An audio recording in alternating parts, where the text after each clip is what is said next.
I'm sorry, I don't speak German, said the man behind the desk.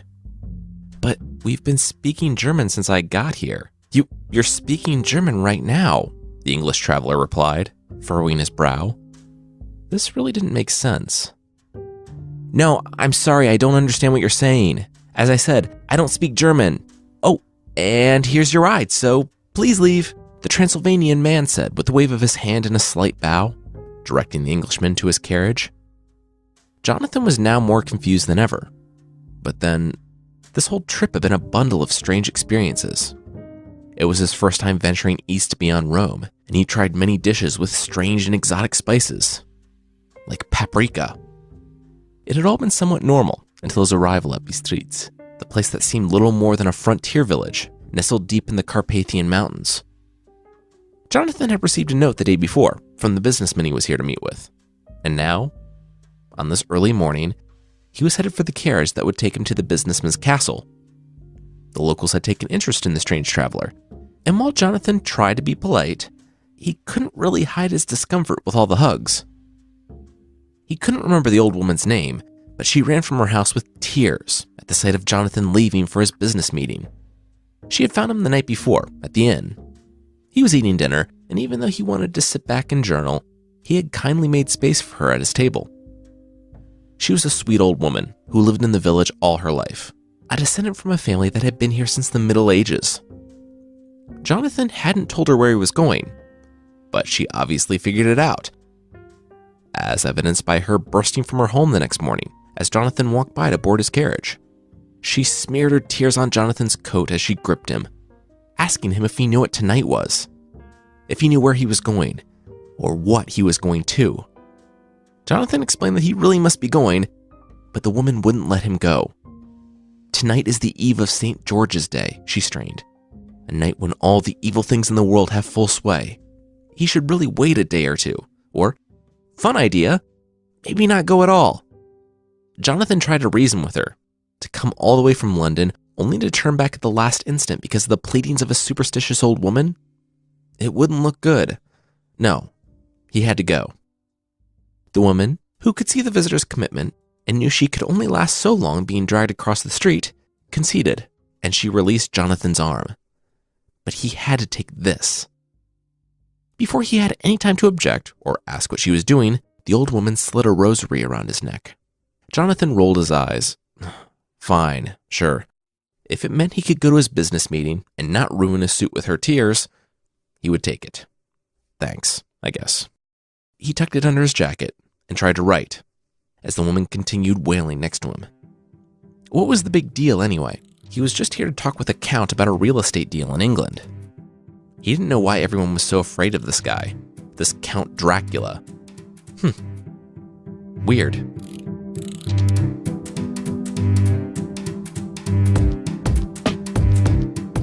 I'm Jason Weiser. From Bardic, this is Fictional.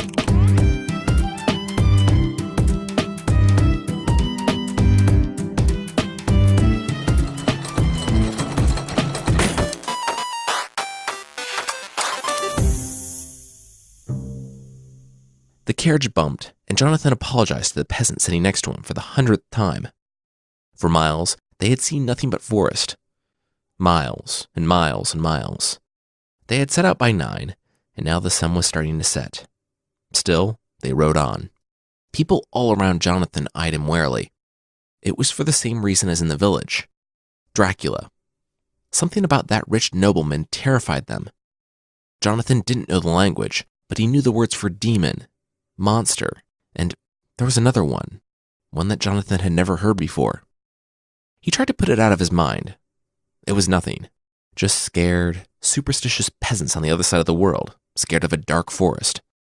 It was a tale literally as old as human storytelling itself. Jonathan forced himself to think of something else. He thought once again of Mina and smiled. She had said yes. She was going to be his wife. It had been a long few years, studying to become a solicitor, basically a British attorney. But Mina had stuck by him, supported him. Now, they were going to build a life together. This was sort of his last hurrah as an assistant, going to Romania, to some out-of-the-way province called Transylvania. He'd found out he passed the test mere days before the boat left. Still, he was happy. Mr. Hawkins, his employer, was a good friend and might make a good partner. Who knew what the future held? Still, something about the current forest around him seemed to steal his joy. The sun had set, and yet the driver still pressed the horses hard. Off in the distance, wolves howled, adding to the tension of the speeding carriage. As the horses finally slowed to a stop, several of the peasants crossed themselves and stared with eyes wide open. The darkness of the forest consumed the light from the driver's lantern, but Jonathan could see, off to the carriage's left, a lone dirt road leading off into the mountains. The driver barked the word that Jonathan recognized for Englishman, and the newly minted solicitor pushed his way to the back of the cart before jumping off onto the dirt. He looked at his watch as he approached the driver. They were early. They were over an hour early. The driver shook his head and gestured toward the path. No one was here for him. They weren't waiting here, not in the dark. He would come with them to Bukovina, and he would find another carriage back later that month. The driver didn't apologize. He told Jonathan to get back in the carriage or he would leave the man here. Final warning. But he was interrupted by galloping from up the path. Before the driver could spur his carriage away, horses emerged from the darkness.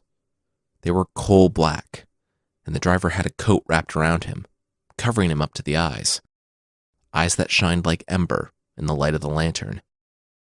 The man said something that Jonathan approximated as, "You're early, my friend," in both of their native languages. The driver, who had been so confidently barking out orders to Jonathan, now trembled as he fetched the Englishman's luggage from atop the car and tossed it onto the ground. He didn't say goodbye to Jonathan or the strange driver, but whipped his horses and drove as fast as he could for Bukovina.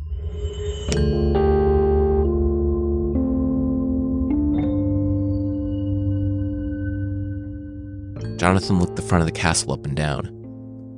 Wind whistled through the crumbling portions of the wall. And somewhere in the darkness of the wood, wolves continued howling.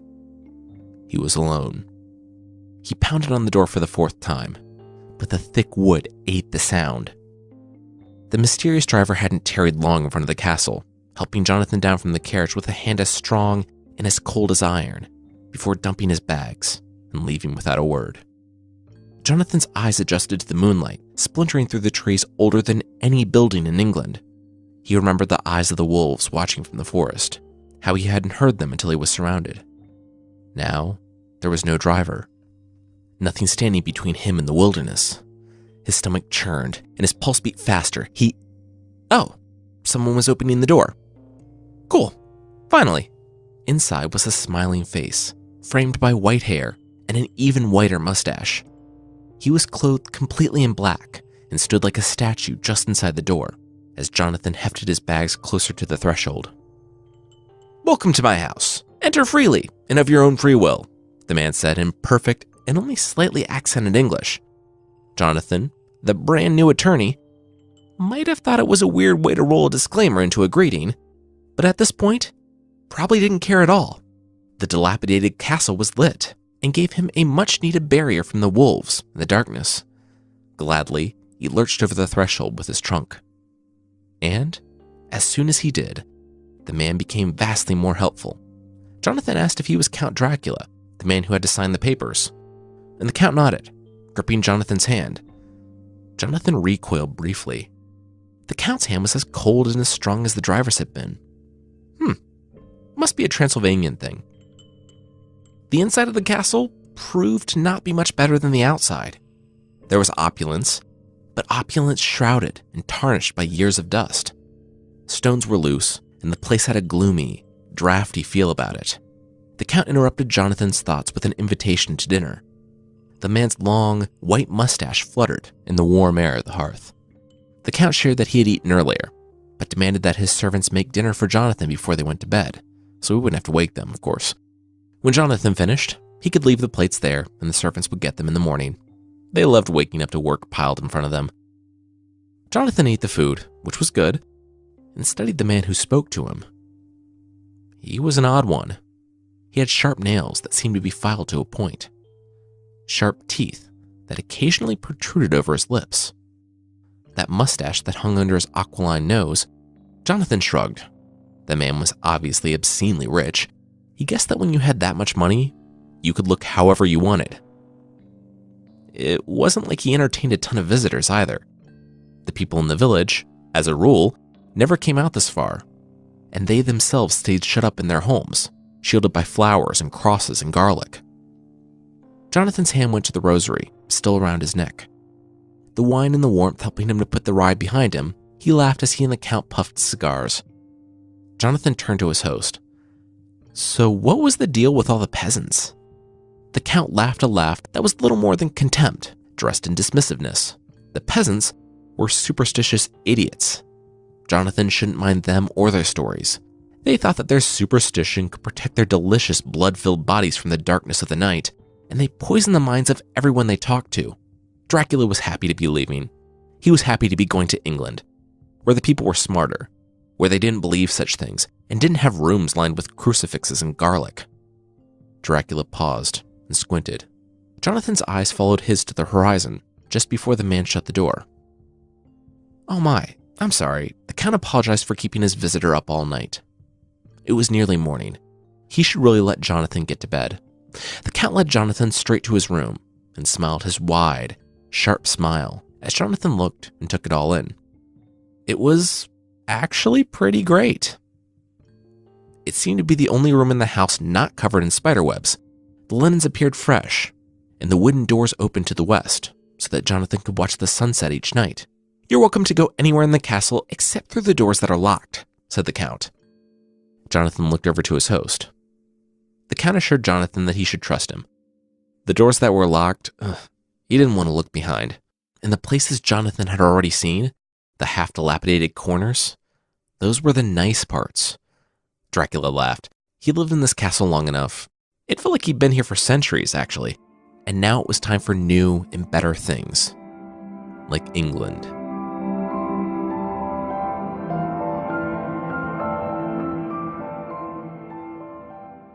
We'll see Jonathan's business trip start to not quite go as planned, but that will be right after this.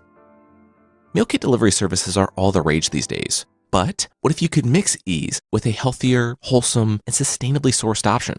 Green Chef is a USDA-certified organic company that sends you everything you need to easily cook delicious meals that you can feel good about. Yes, Green Chef has quick and easy recipes, and yeah, they have doable step-by-step instructions, chef tips, and photos to guide you. But here's the kicker. You can also maintain a specialty diet. Choose from plans like paleo, vegan, vegetarian, keto, gluten-free, omnivore, and carnivore. In our house, we do like meat, so this week, we made roast chicken with gremolata. The recipe was really easy to follow, it was colorful, and it was delicious. So much so that we had no leftovers, which, with a sometimes picky 3-year-old, means that the meal was a winner. A close second favorite was the quesadilla with jerk chicken. Huge flavor, high quality, and yes me, I made it in 30 minutes. Give up meal planning, shopping, prepping, but enjoy that gourmet flavor.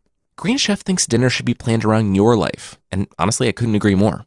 For $50 off your first box of Green Chef, go to greenchef.us/fictional. That's greenchef.us/fictional. All right, now back to the show.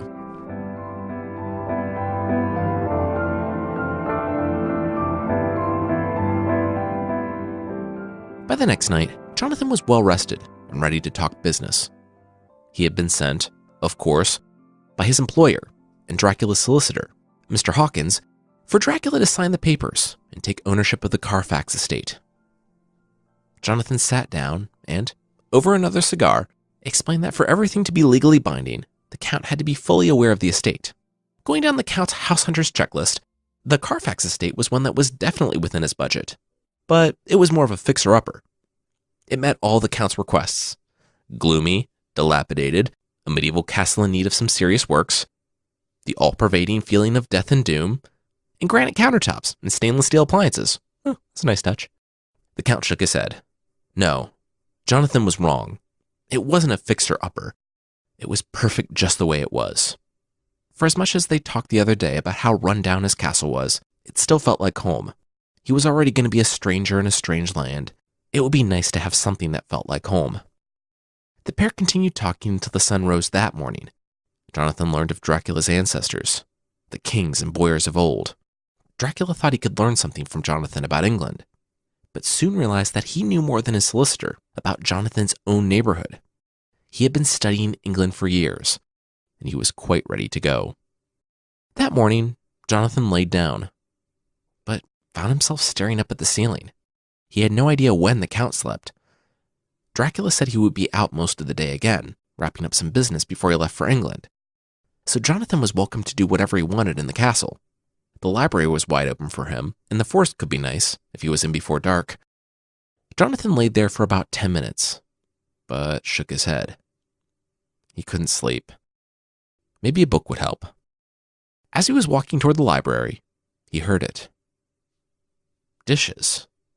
Someone was collecting and washing the dishes. Like Milford men, Dracula apparently demanded that his waitstaff be neither seen nor heard. Jonathan hadn't noticed them in the least. Now, he was curious. With the Count out for the day, he would just go down and take a peek and, oh, wow, that was unexpected.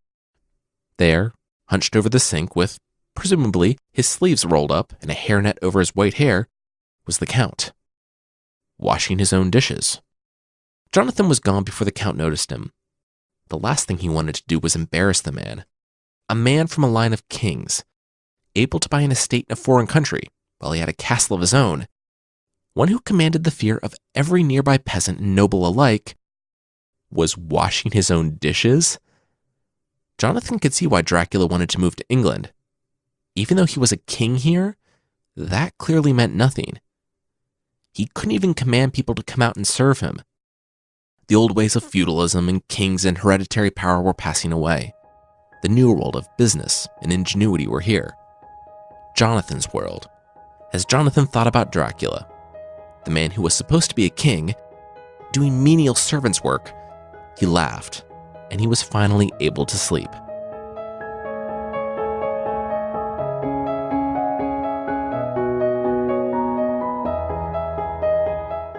When he woke up later that evening, Jonathan took his razor and went to the bathroom. It was weird to be doing his normal routine here. It was a bit of life back in England, but here, in this strange, cold castle. He set the mirror up and opened the window for some light, even though it was quickly fading. He stropped the razor, ran it along the stubble, and immediately sliced into his neck. It was just a nick, but it was surprising. His stubble had been longer than he thought. He brought his handkerchief up to stop the bleeding and swore. At least he was able to get to it before it got on his shirt. It was really bleeding. He needed another handkerchief, or he would need another shirt. He turned around and ran right into the Count. He stood like a stone pillar, not moving at all. Jonathan jumped and apologized, and then froze. The mirror was on the wash basin. It had covered the room. Jonathan turned and looked at the mirror. All he saw was himself, his handkerchief gradually turning more red. He turned back, and he saw the Count. Jonathan was speechless. How was the Count doing that? Jonathan almost asked, but he could see that the Count was not himself. The man was strange, but he looked on Jonathan with a hunger. His eyes seemed to glow red. He was fixated on that slowing stream of blood coming out from the cut. Jonathan took a step back as the Count reached for his neck, and he bumped into the sink. The razor clattered to the ground, and, in Jonathan's attempt to step away from it, his jacket flew open. The rosary hung out. It tore the Count's gaze away from the blood, and, in that instant, Jonathan saw something. The eyes that were powerful and hungry. They were now afraid. The Count stepped back from the beads and the crucifix, as if it would sear him if he touched it. He gave Jonathan a hateful look as he, once again, was himself. The Count stepped around the man and grabbed the mirror, uttering something about vanity having no place in his house as he threw it out the window.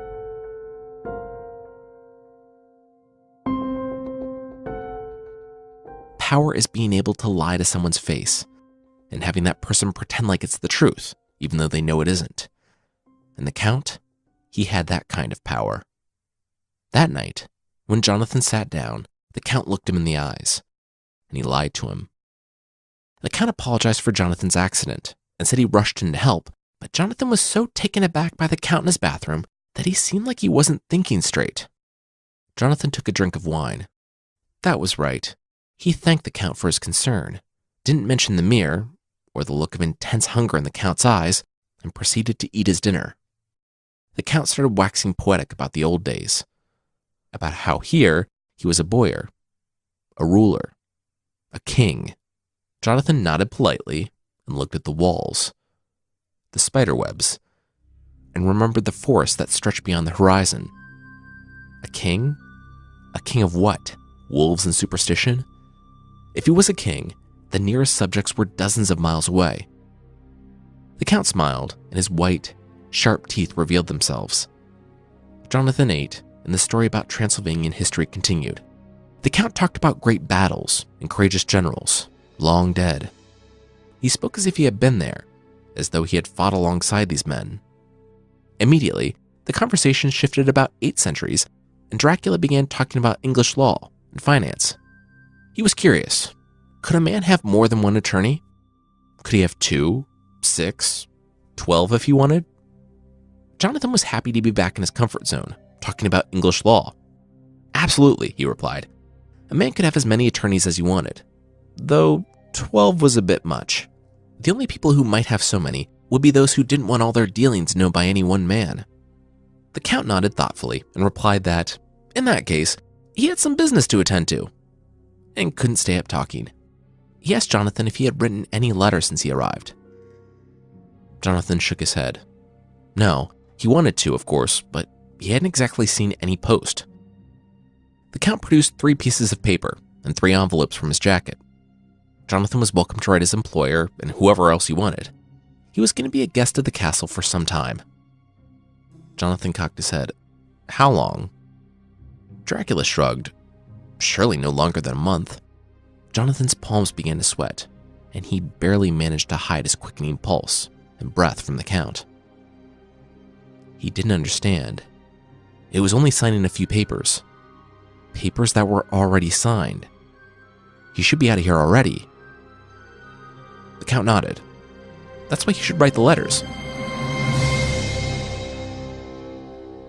So people knew he had arrived safely.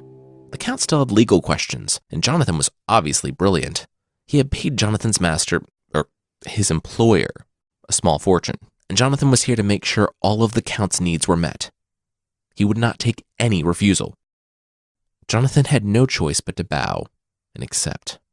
The pair sat quietly for the next hour or so, while Jonathan wrote a brief, formal note to his employer, Mr. Hawkins, and a longer note to his fiancée, Mina. The longer note was in shorthand, which would confuse the Count should he see it. And he would see it. Jonathan looked at the envelopes he had been given. He didn't have a seal, and he knew he couldn't ask for one. The Count left the room briefly, and while he was gone, Jonathan looked at some of the letters he had been writing. They were to about 4 different solicitors and accountants, some in England, some not.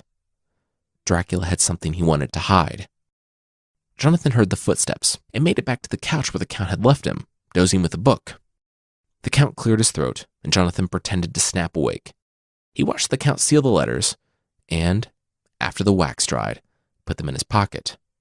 With that, the Count stood and apologized for cutting the evening short. He was sure Jonathan was probably happy to go to bed before sunup, anyway. Dracula had some private work to do around the castle, so if Jonathan was tired, he should return to his room. Jonathan thanked his host and returned to his book. The Count's sharpened fingernails gripped the top of Jonathan's book and pulled it down. That wasn't a suggestion. This place, this castle, it was old. It had many, many memories in it. Some good, some bad. And there were bad dreams for those who slept unwisely. If Jonathan thought he was going to fall asleep, he should return to his room. His rest there would be safe. But if not, Jonathan quickly nodded, saying nothing and wondering the whole way back to his room what dream could be worse than this.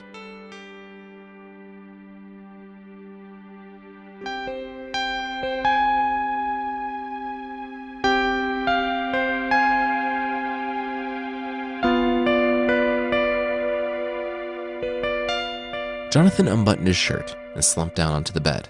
His bed. The crucifix was now hanging on the headboard. He didn't know what it was, but the Count had refused to touch it that strange morning. Its presence now made him feel safe. Jonathan didn't know what time it was. He never knew. He only had the sun and Dracula. And that night, both of them were gone.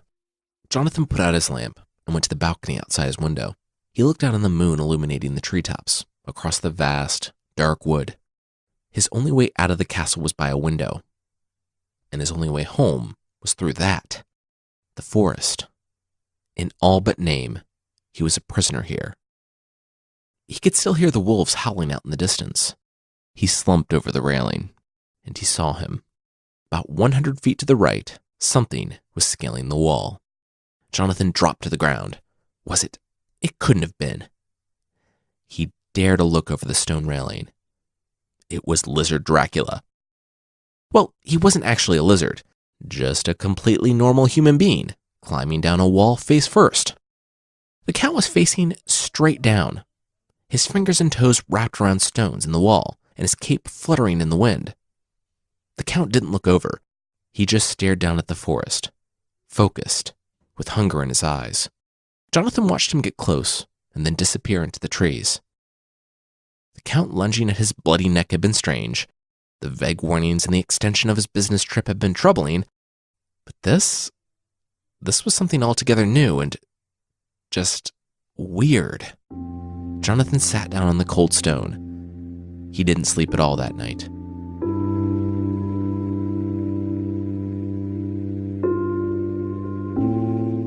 Jonathan wiped the sweat away from the stubble on his face as the dusty couch scraped an even dustier floor. The dinners were set each night and taken away each morning, but he hadn't seen the Count in 3 days. 3 days where he had been completely alone in this place, this prison. Some of the doors he thought had been locked had only been that way from disuse. He managed to force about 3 more open, including one that looked out to the east, so he could see the sunrise. The couch scraped to a rest. Maybe sleeping where he wasn't supposed to would bring the Count out.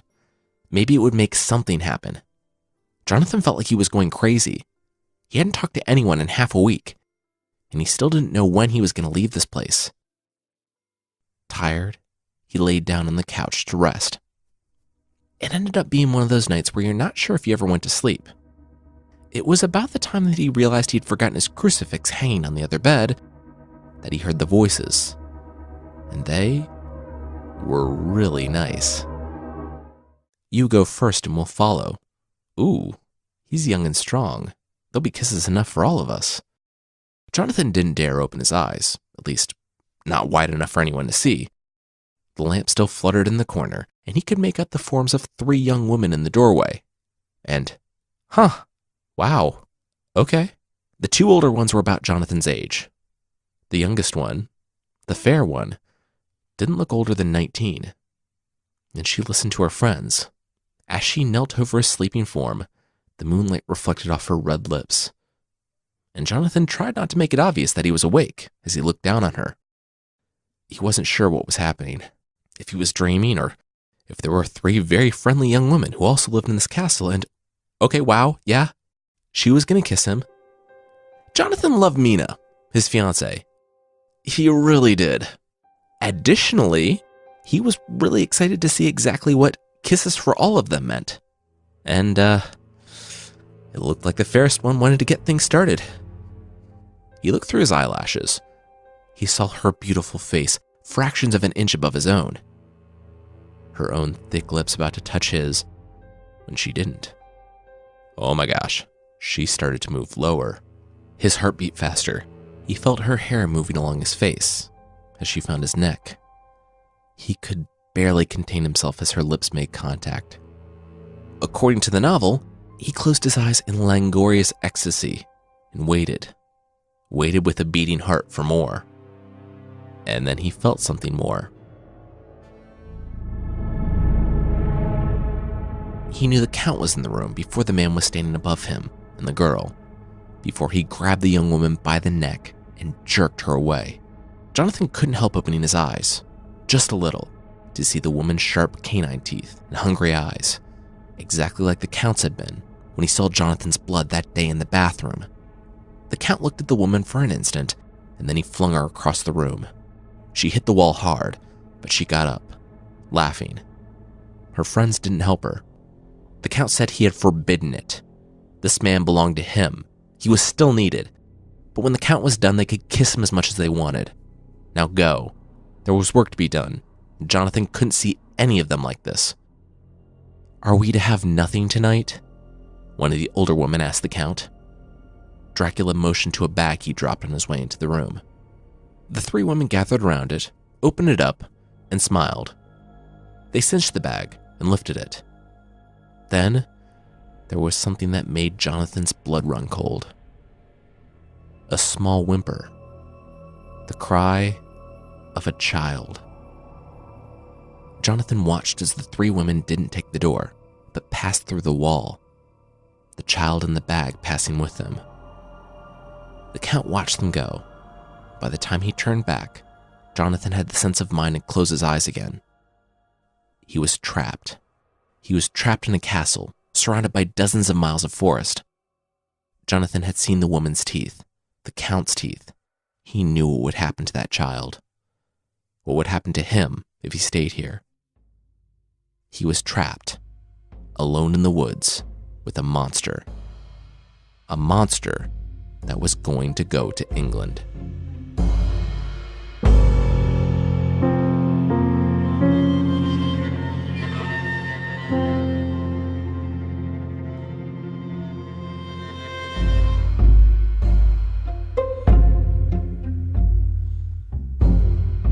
That's it for this week, but that is not it for Dracula. We'll be picking it up next week and heading back to England, the modern 19th century country that's about to come under an ancient threat. I hope you're enjoying the season of Fictional so far. If you think about it, a review on Apple Podcasts is greatly appreciated. It does help the show, and you can find the show there at apple.fictional.fm. But maybe you don't listen on Apple Podcasts. In that case, the best thing you can do is tell a friend about the show. Regardless, thank you so much for listening.